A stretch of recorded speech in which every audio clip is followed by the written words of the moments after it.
Ketakutan itu kuncinya ada pada pikiran.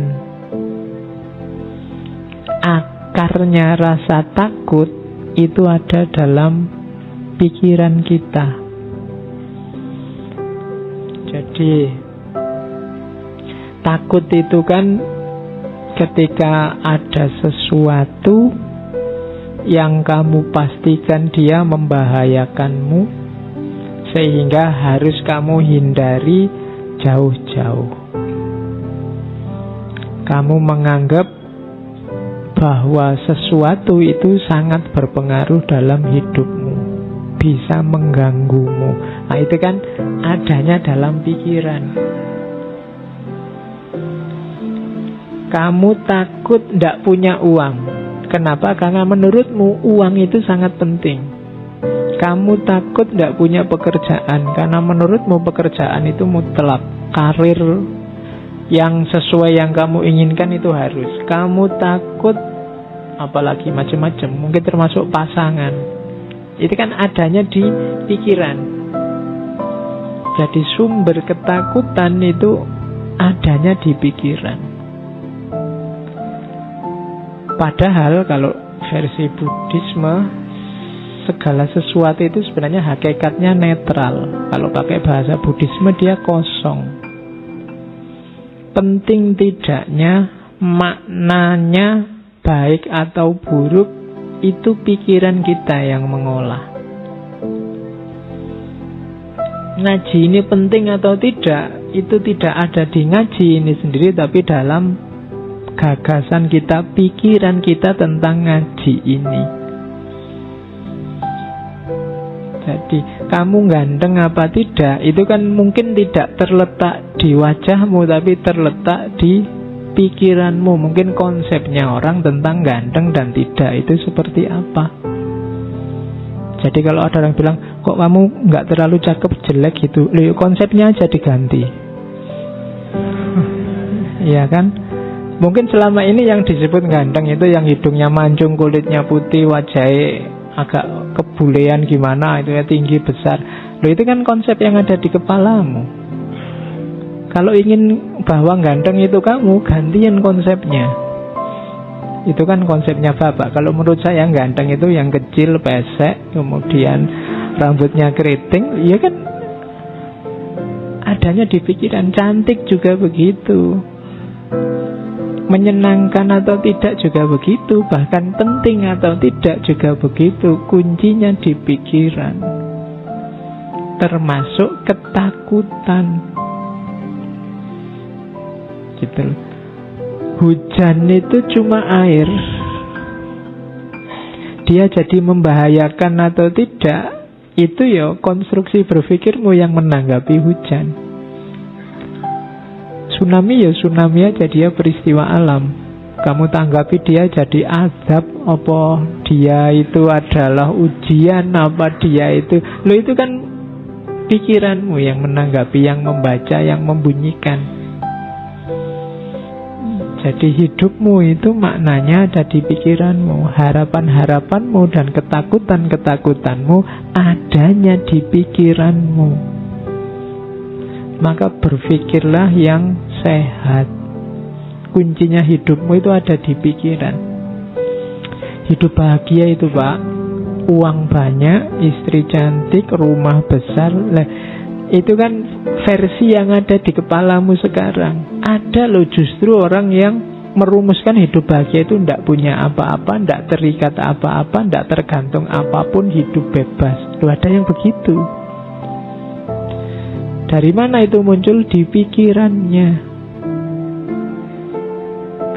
Jadi termasuk rasa takut itu kuncinya ada di berpikir. Kalau kamu berpikirnya salah, ya lahirlah ketakutan-ketakutan yang tidak rasional tadi. Jadi maka aturlah cara berpikirmu. Tanggapi segalanya secara sehat. Awas keliru. Gitu loh. Jadi teori pertama itu, rasa takut itu hubungannya dengan pikiran. Tak kasih contoh ya. Ada kisah terkenal sekali kalau di barat, namanya kisah katak kecil, Little Frog. Ini biasanya diceritakan ke anak-anak TK. Kalian tak anggap TK dulu sementara. Jadi satu ketika ada rombongan katak kecil. Hari ini kan populer sekali cebong itu ya. Cuma tadi mau tak tulis kisah cebong itu nanti tersinggung kalian. Oke, yo ini kakaknya cebong lah, Percil. Ya. Jadi nanti kalau ada yang ngomong kalian kamu cebong, ya enggak, naik kelas dikit sekarang jadi Percil. Ini kisah Percil, kisah katak kecil. Jadi satu ketika ada Percil, sekelompok Percil yang melakukan lomba naik gedung. Terus karena ini unik, ada Percil yang naik gedung, terus penontonnya banyak, ingin ngerti nanti juaranya siapa. Nah, waktu hari H yang nonton banyak, supporternya banyak, teriak-teriak. Terus dimulailah lomba itu. Tapi penonton ini begitu lihat gedungnya, wah gedungnya setinggi itu, Percilnya kecil-kecil, apa ya bisa nyampe puncak.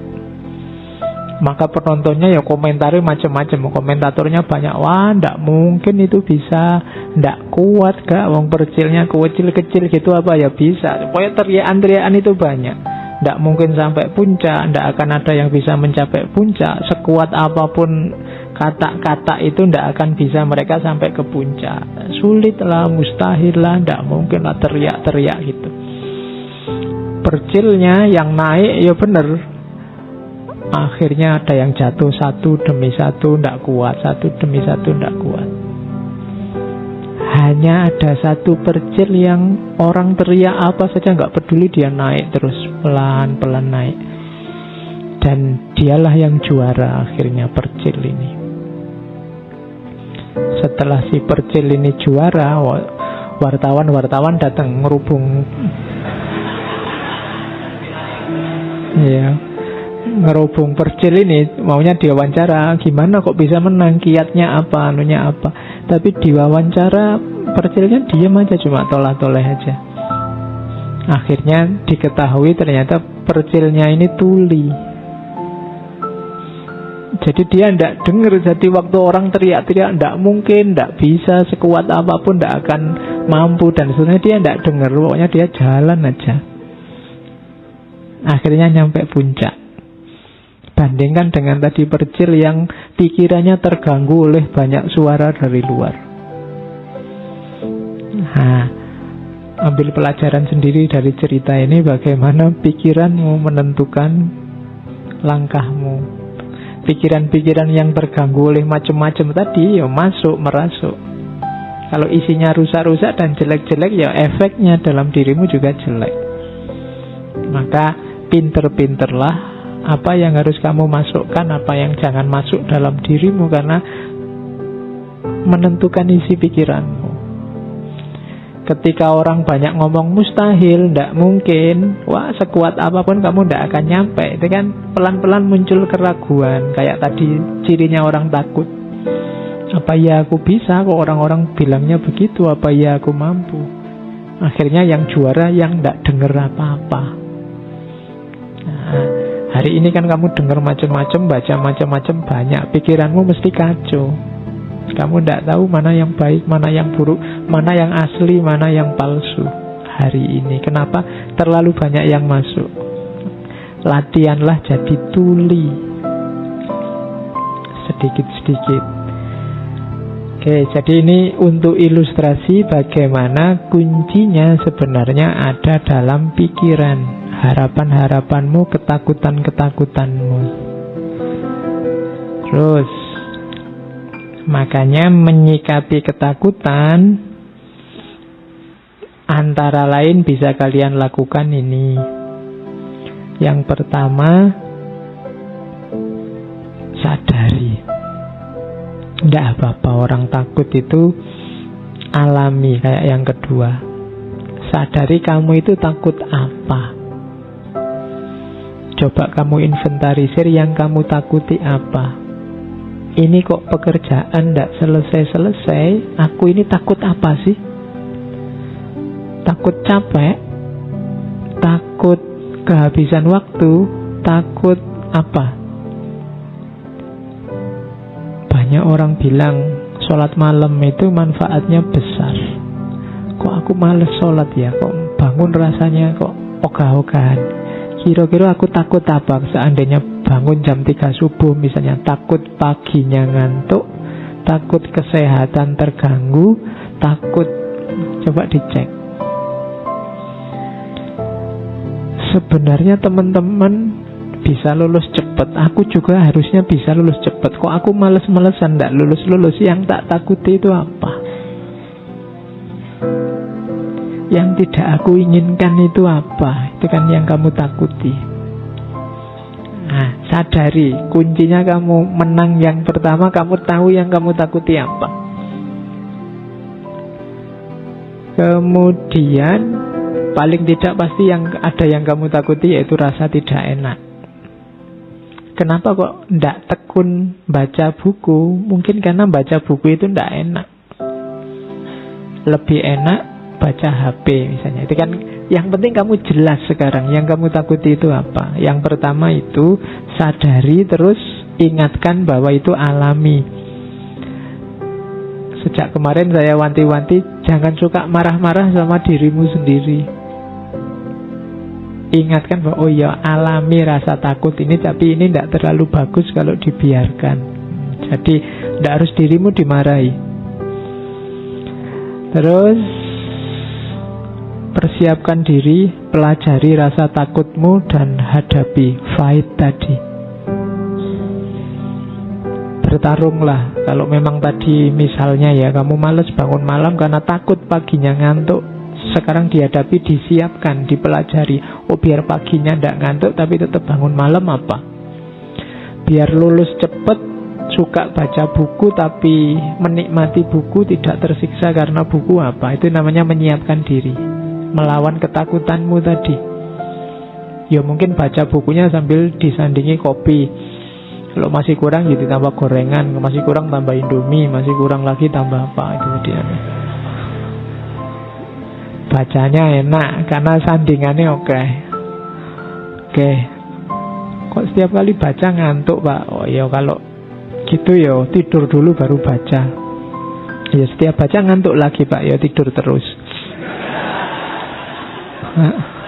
Lah ya gimana lagi, wong bisamu itu. Jadi hadapi. Ya kalau sudah dihadapi pasti kamu menang. Dan diingat-ingat, jangan lakukan segala hal yang tidak alami. Tipuan-tipuan, manipulasi-manipulasi itu tidak alami. Kalau tidak alami biasanya nambah masalah. Misalnya tadi kamu tidak lulus-lulus, Pak, ujian, bolak-balik ikut ujian juga tidak lulus. Biar besok lulus aku tak nyontek, itu tidak alami, manipulasi. Bisa nambah masalah baru. Nembak kok ditolak, saya takut ditolak lagi, Pak. Enaknya ya poneng dukun apa ya misalnya. Itu hati-hati, bisa nambah masalah lagi yang tidak seharusnya. Kok tidak dapat uang, Pak, enaknya gimana biar dapat uang? Ya lakukan secara alami saja. Segala yang tidak alami biasanya nambah masalah. Kan banyak itu kan yang tertipu, investasi sekian, nanti dalam waktu sekian kaya raya. Itu yang tidak alami-alami itu biasanya panennya masalah. Jangan lakukan yang tidak alami. Taklukkan ketakutanmu secara natural saja, dikalkulasi yang rasional. Oke, terus nah sekarang kita belajar Freud. Ada ketakutan, itu katanya Freud adalah ketegangan, seperti saya bilang tadi ya, tension, yang mendorong orang untuk menyikapinya, mendorong orang untuk berbuat sesuatu. Biasanya ketakutan itu muncul, katanya Freud, Karena ada konflik antara ego dan superego. Ego itu gampang-gampangannya dirimu sendiri, superego itu lingkunganmu, masyarakatmu. Logika bersama, logika hidup bersama. Ini biasanya ada tension, ketegangan. Itu nanti yang melahirkan kecemasan.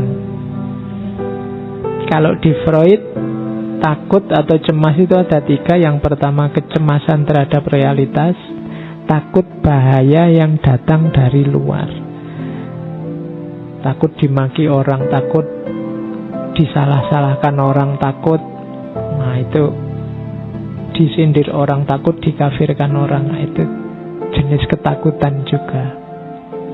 Jadi sumbernya dari luar.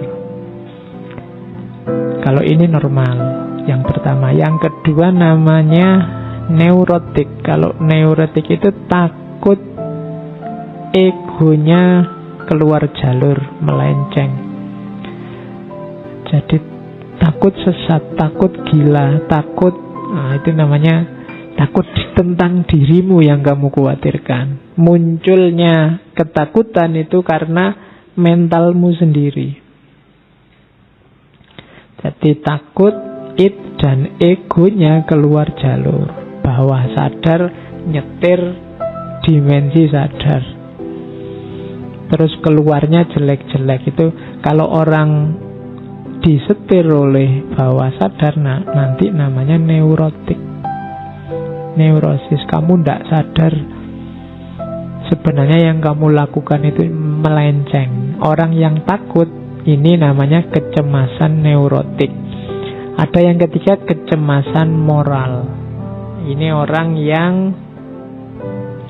takut terhadap perilaku moralnya, takut keliru, takut salah, takut tidak beradab, takut tidak berakhlak, takut. Itu namanya kecemasan moral.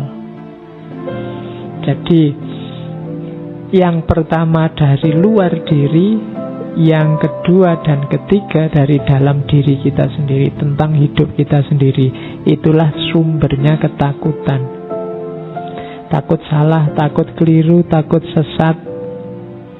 Kalau yang paling atas itu takut realitas dari luar, baik itu yang mengancam fisikmu maupun yang mengancam batinmu. Ya, yang mengancam fisik itu takut binatang buas, takut ular, takut macan, kan biasa. Atau takut disalahkan orang, takut dikucilkan oleh masyarakat, takut yang sejenis itu, takut pada yang dari luar diri. Jadi itu sumbernya rasa takut. Kalau ini berlebihan, nanti takut itu melahirkan namanya defense mechanism, mekanisme pertahanan diri. Kalau ada orang melakukan ini, itu sebenarnya dia sedang takut, tapi melakukan sesuatu untuk mengatasi rasa sakit dari takut itu. Yang pertama, defense mekanisme itu represi. Jadi represi itu menyingkirkan ketakutan itu dari kesadaran, dari perasaan, dari pikiran. Jadi kalau ada orang begini, sudahlah lupakan saja, sudahlah nggak usah diingat lagi, sudahlah, itu namanya represi. Ketakutan itu disingkir-singkirkan. Kalau di Freud, jangan salah, ini tidak hilang loh, tapi masuk ke bawah sadarmu. Lupakanlah, cari saja yang lain. Nah, jangan dikira yang kamu lupakan itu hilang. Dia ada di bawah sadar. Kadang-kadang munculnya di mimpi, kadang-kadang kalau ada momen apa kamu teringat dia lagi. Kenapa dia tidak hilang? Tidak mungkin bisa hilang. Hanya kamu represi saja. Kamu singkirkan, kamu tekan dia sehingga masuk ke bawah sadar. Oke, masih ingat ini? Dia sudah kulupakan. Loh, dia masih bisa ngomong sudah kulupakan, berarti masih ingat. Ya, jadi cuma direpresi. Tidak mau lagi aku ngomong tentang dia, tidak mau lagi, itu direpresi namanya. Oke, itu defense mechanism yang pertama. Gaya kedua namanya reaction formation. Ini memunculkan perilaku yang berlawanan. Jadi defense mechanism, karena takut dia, misalnya kayak tadi loh, takut ketahuan kalau jatuh cinta, terus gayanya kayak nggak suka, gayanya kayak cuek. Kalau ketemu kayak gini, gayanya nggak peduli, tapi nanti diam-diam buka stalking Facebooknya, stalking itunya. Nah, itu reaction formation, menampilkan yang berbeda. Suka ndak, ngapain suka yang kayak gitu. Nah, itu sebenarnya defense mechanism. Dianya takut terluka, makanya menampilkan hal yang berbeda. Enak ndak makanan di situ? Ah, ndak, biasa saja. Itu kan biasanya ada yang kamu takuti. Mau ngomong enak nanti dibilang geragas atau dibilang apa. Itu defense mechanism juga. Misalnya, kamu rajin ngaji filsafat. Anda ya kadang-kadang saja. Padahal kamu tiap Rabu di sini depan sendiri lagi. Kenapa kamu nggak terus terang bilang itu? Ada yang kamu takuti. Nanti khawatir dianggap wah santri baru nih ya, misalnya gitu. Jadi kamu tampilkan yang berbeda. Itu sebenarnya defense mechanism, reaction formation namanya. Jadi orang untuk mengatasi rasa takutnya ditampilkan yang berbeda. Terus yang ketiga ada displacement. Kalau displacement ini menggeser objeknya pada yang lebih lemah atau lebih aman. Ya, contohnya itu tadi yang misalnya kamu menembak, wah kalau tak tembak dia bisa diterima atau enggak. Takut ditolak, aku mending yang ini aja lebih kualitasnya lebih rendah sedikit tapi mesti diterima mesti. Nah, itu namanya displacement. Jadi karena kamu takut ngambil yang paling tinggi, sudahlah rendah aja. Gitu. Yo, misalnya kamu cita-cita jadi dosen ya, wah enggak, jadi guru aja. Kenapa takut? Kamu merasa enggak nyampe Pak saya kalau jadi dosen, mungkin jadi guru bisa. Itu namanya displacement. Jadi dari target 100 kamu ngambil 50 aja lah. Karena kamu takut, kamu nyari amannya saja. Nah itu namanya, kadang-kadang orang takut itu gitu. Kalau ada orang, gimana, tak kasih modal 1 miliar, Anda usah Pak 1 juta aja. Sebenarnya dia takut, ada ketakutan. Oke, itu namanya displacement. Defense mechanism, dia takut sakit, takut jatuh, takut kalah, takut salah. Yang ketiga ini yang orang sering menyebutnya comfort zone, fiksasi, milih pada stage yang nyaman saja. Kok kamu jomblo terus? Enggak apa-apa, Bapak lebih tentram. Enggak usah mikir macam-macam, itu namanya zona nyaman. Mbok kamu S2, enggak usah lah Pak, cukup ini saja, wong ya enggak terlalu penting. Kadang-kadang itu zona nyaman. Mbok keluar negeri, kamu kan lumayan bisa Inggris dikit-dikit, enggak usah lah Pak, cukup di Indonesia saja. Itu orang milih zona nyaman, takut keluar dari sarangnya. Itu namanya fiksasi. Ini juga defense mechanism. Dia tidak mau jatuh, tidak mau sakit, tidak mau lelah, tidak mau capek. Namanya fiksasi. Ada yang malah tidak fiksasi tapi ke belakang, namanya regresi. Regresi itu malah mundur. Saya kayak kemarin-kemarin aja lah, jangan yang sekarang terlalu berat. Nah itu namanya regresi, ingin mundur. Seperti kemarin saja lah Pak, seperti biasanya yang dulu saja lah Pak. Itu padahal sekarang harusnya sudah lebih dari itu, tapi kamu malah ingin mundur. Itu namanya defense mechanism juga. Kamu takut menerima tantangan. Terus masih ada lagi namanya proyeksi. Proyeksi itu mengatributkan apa yang dirasakan pada orang lain. Di situ tak kasih contoh, misalnya tertarik pada perempuan, janjane dia yang ngebet, tapi terus biar dia takut dianggap terlalu genit, malah dibalik, perempuannya yang dianggap genit. Oh dasar perempuan penggoda, padahal dianya sendiri yang tergoda. biar tidak kelihatan dia yang tergoda, terus dia ngomongnya dasar perempuan penggoda. Itu namanya proyeksi. Gitu loh. Sebenarnya dia takut dianggap anak soleh, anak alim, ikut ngaji di masjid. Sebelum digituin, dia ngomentari temennya dulu. Wah, sekarang kamu anak soleh nih. Karena dia takut dia kena duluan. Nah, itu namanya proyeksi. Jadi orang lain yang kamu dulukan. Itu juga defense mechanism. Cara orang untuk tidak tersakiti. Dia takut dianggap yang dia tidak sukai, maka dia proyeksikan ke temennya, ke orang lain. Dulu. Sebelum orang nuduh aku penyebar hoax, tak tuduh dulu yang sana. Oh, kamu penyebar hoax. Nah, ini defense mechanism. Sebelum dimaki-maki orang, dimaki-maki duluan orang lain. Itu memproyeksikan orang lain di posisinya dirinya. Itu namanya proyeksi.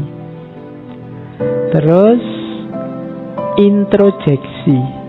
Kalau ini kebalikannya. Introjeksi itu memproyeksikan apa yang ada pada orang lain pada dirinya. Kalau tadi kan dirinya ditempelkan keluar. Kalau ini kebalikannya, orang luar ditempelkan dirinya. Misalnya kamu curang, terus kamu bilang, orang lain kan juga melakukan itu. Sama saja lah Pak. Itu namanya introjection. Ini juga defense mechanism. Sebenarnya kamu ketakutan. Sekarang kalau tidak bohong ya tidak laku Pak. Nah, itu introjection. Orang lain juga melakukan itu semua. Itu namanya introjection. Ini menunjukkan ketakutan. Sadari ketakutanmu, taklukkan. Kalau tidak begitu, kamu nanti hidup dalam kebohongan terus.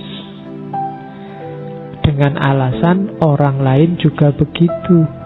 Kok saya sendiri sih yang dikejar-kejar? Yang lain kan juga melakukan salah yang sama, bahkan lebih besar. Itu introjection. Jadi memasukkan yang lain dalam kasusmu. Terus yang ketiga, sublimation. Sublimasi itu mengalihkan dorongan, mengalihkan hasrat. Karena kamu takut hasratmu ini ditolak oleh masyarakat, terus kamu alihkan ke hasrat yang bisa diterima oleh masyarakat. Misalnya sebenarnya hobimu musik rock, cuma kalau kamu dengerin musik rock terus, tetangga kamarmu sumpek. Akhirnya ganti sekarang tak sublimasi. Sama-sama musik tapi sekarang ganti qasidah misalnya. Nah, biar tentram, biar setannya keluar. Nah, ini namanya sublimasi, digeser. Hasrat, dorongan, misalnya kamu sangat ingin kuliah, cuma tidak punya uang. Akhirnya digeser ini, tidak jadi kuliah, tapi yang penting mendengarkan aja pengajian, kuliah subuh kan sama saja misalnya. Itu sublimasi. Keinginanmu apa, digeser jadi apa. Itu juga menunjukkan sebenarnya kamu takut. Tidak berani tanding di keinginanmu yang sebenarnya, di hasratmu yang sebenarnya. Dan yang terakhir, defense mechanism itu rasionalisasi. Rasionalisasi itu nyari alasan pembenar. Jadi rasionalisasi itu berarti sebenarnya itu tidak rasional, tapi dibikin rasional. Kok kamu nyontek? Loh, saya nyontek ini Pak, demi birrul walidain Pak, untuk berbuat, ya kan, berbuat baik pada orang tua Pak. Kalau saya nyontek, nanti kan nilai saya bagus. Kalau nilai saya bagus, lulusnya cepet. Kalau saya lulusnya cepet, orang tua saya bahagia Pak. Jadi ini jangan salah, saya nyontek ini dalam rangka membahagiakan orang tua Pak. Nah, ini namanya rasionalisasi. Yang tidak rasional dibikin rasional. Gitu loh. Kok orang lain usil sekali sih? Wong ini ya pacar-pacarku, tak bawa ke hotel kan atas biayaku sendiri. Kita suka sama suka, ndak ada paksaan, rela sama rela. Kalau ada resikonya tak tanggung-tanggung sendiri. Kok yang lain cerewet, kenapa? Itu rasionalisasi namanya. Jadi sesuatu yang salah, yang ndak rasional dibikin rasional. Itu juga defense mechanism. Oh, saya enggak ngapa-ngapain kok di kamar itu, berdua cuma konsultasi, cuma diskusi, kemudian kan capek terus mandi, kan cuma itu aja kok. Orang nuduhnya macam-macam misalnya. Itu rasionalisasi. Loh, aku sama pacarku berdua malam-malam di kamar, itu kita ngaji bersama, tahajud bersama.